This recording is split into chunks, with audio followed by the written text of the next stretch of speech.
Hello students, today we are going to see the 6th episode of the Unit 1 Electrostatics. Students, we are now in the important zone of this first unit.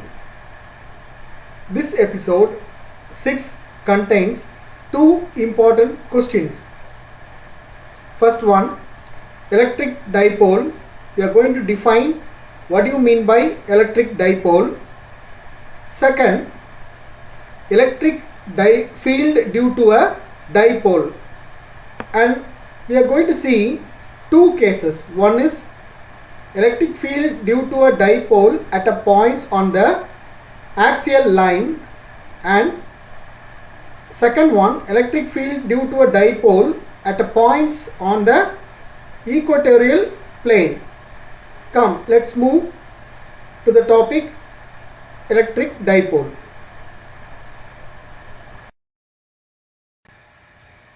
Let's move on to the electric dipole. What do you mean by this electric dipole? See, this is a negative charge and this is a positive charge. Is it so?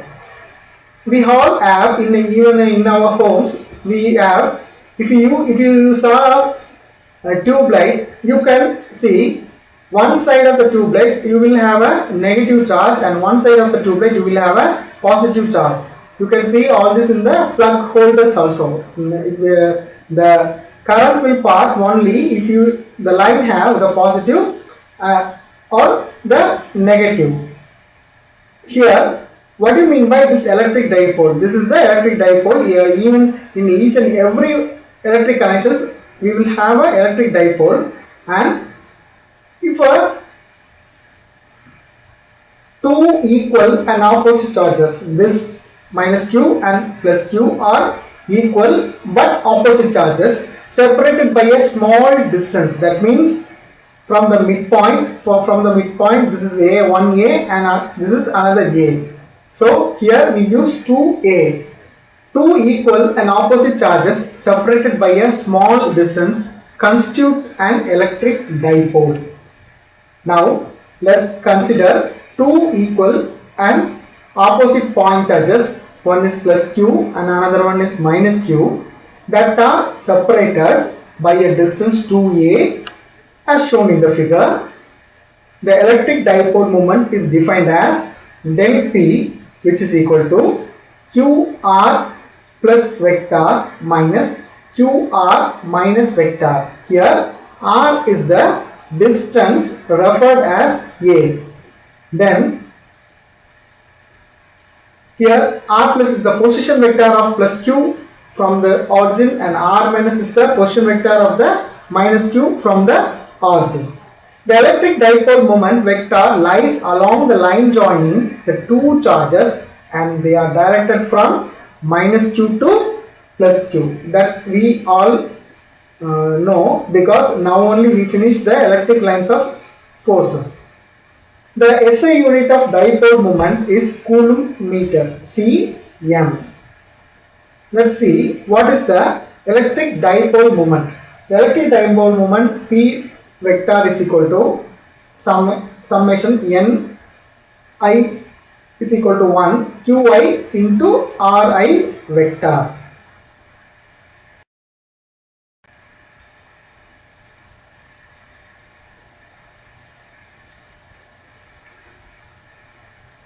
Now let's move to the electric field due to a dipole. I think you all have an idea about the dipole. If you have any doubts, please send. Okay, that's not a problem. Now let's see two cases here. First one, the electric field due to an electric dipole at a point on the axial line. What do you mean by this axial line? Let me show a picture. See, this is the axial line. Let's see here. This point is A and it have the charge minus Q, and this point is B and it have the charge plus Q.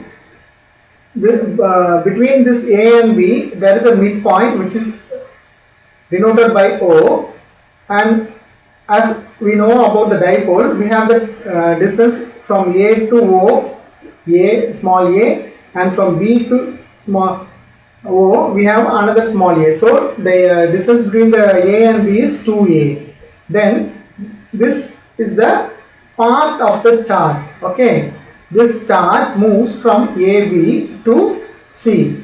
This is the charge distribution. Then now we are informed with the distance. That means from O to R, the distance between the O to C, the distance between them are small r. But we already know the distance between the O and B is small a, and A and O is small a. Okay, I think now you have the clear idea about the diagram. Let's move to the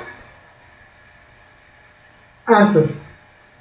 Consider an electric dipole which is placed on an x-axis as shown in the figure. Now, a point C is located at a distance from R from the midpoint O of the dipole along the axial line. Then the electric field at a point C due to plus Q. Now we are going to see the electric field at a point C due to this plus Q. That means the distance from B to C. What may be? It is E plus vector is equal to 1 by 4 pi epsilon 0 Q by R minus A the whole square into P cap. Why we get here R minus K? Let me explain. See, we don't have the distance from B to C particularly. Okay, so we have the distance from O to C. We have the full length R and we subtract the distance from O to B. That's why the full length is R and we are going to subtract the distance from O to B from this. Actually we have to find the distance between the B and C, but we don't have. That's why we are doing this by a subtraction. Then next one, electric field at a point due to minus point C due to minus Q. Here P vector is the electric dipole moment unit vector from minus Q to plus Q. Let us find the electric field at a point C due to minus Q, which is E vector is equal to 1 by 4 pi epsilon 0 Q divided by R plus A the whole square. Here also one question will be from your mind. Why we add here? Because we have the distance O to C, that's R, but we have to find the distance from A to C. That's why we had A and the distance from A to O, and we also add the distance from O to C. That's why R plus A the whole square. Is it easy? Since plus Q is located closer to the point C than minus Q, E plus vector is greater than E minus vector. The total electric field at point C is calculated using the superposition principle of the electric field. I think you know about this superposition principle very well from the last episode. Now let's see what will be the E total. Now E total vector is equal to E plus vector plus E minus vector. We can substitute the values of E plus vector and E minus vector here. The E plus and E minus denotes the electric field around that axial line. 1 by 4 pi epsilon 0 into Q by R minus A the whole square into P cap is the E plus vector, and minus 1 by 4 pi epsilon 0 Q by R plus A the whole square into P cap is the E minus vector. It represents the E minus vector. Let us take this as equation number 3. Altogether, we take the Q by 4 pi epsilon 0 as a common, and let us make 1 by r minus a the whole square minus 1 by r plus a the whole square, and let's put the whole bracket here, and let's take the P cap as a common. Now let's take LCM on the both sides. So Q by 4 pi epsilon 0, let's put this r plus a the whole square in the left hand side and r minus a in the right hand side, which you can see here. R plus a the whole square minus r minus a the whole square divided by r minus a the whole square and r plus a the whole square. Altogether, if you take r square minus a square the whole square as LCM, then we can use here a plus b the whole square formula. If you use the a plus b the whole square formula here, we have r square plus a square plus 2ar minus r square minus a square minus 2ab. Now we can cancel the terms in left and right. That means minus r square with plus r square plus a square with this minus a square. So we will have 2ar. You can see 2ar on both sides. This is minus 2ar. So we will have the term as E total vector is equal to 1 by 4 pi epsilon 0 q 4 ra or ar divided by r square minus a square the whole square. Whole bracket we can put this P cap, and let's take this as equation number 4.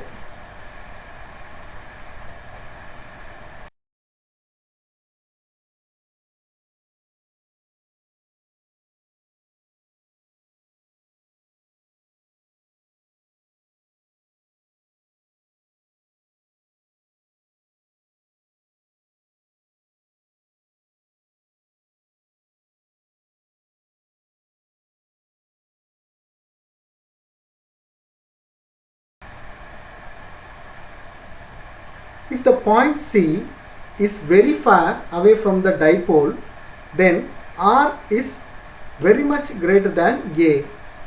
Under this limit, the term r square minus a square the whole square could be rewritten as r power 4.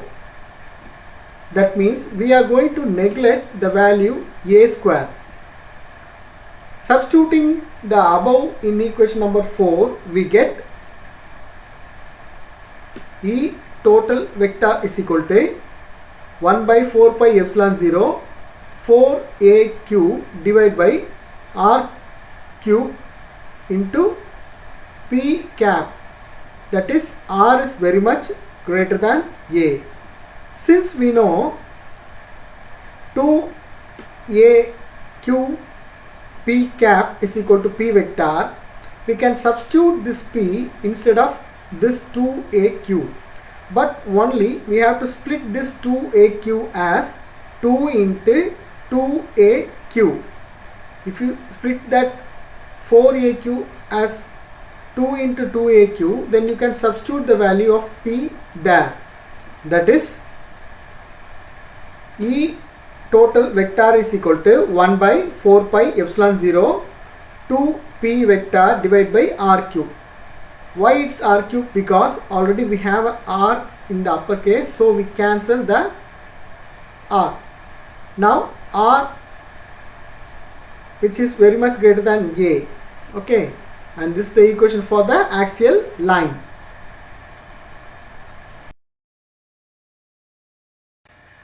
I think you all learned that easily. Now let's move to the case 2. Electric field due to electric field dipole at a point on an equatorial plane. Let us consider a point C at a distance r from the midpoint O of the dipole on the equatorial plane as shown in the figure. Okay, already in that first axial line we have A here with minus q and B here with plus q, but in the axial line we move to in this x axis, but here we have to move in the y axis, that means perpendicular to the plane. Since C is equidistant from A plus q and minus q, can you see C is equidistant from plus q and minus q, the direction of E plus is along BC, right? The E plus is along BC and the E minus is along CA. E plus and E minus are resolved into two components here, because you can see here the E minus and the E plus are resolved into two components. What are they? One component parallel to the dipole axis and another component is perpendicular to the dipole axis. In first one, E plus into sin theta into E minus into sin theta are perpendicular components. E plus into cos theta and E minus into cos theta are perpendicular components. Here the perpendicular components cancel each other. So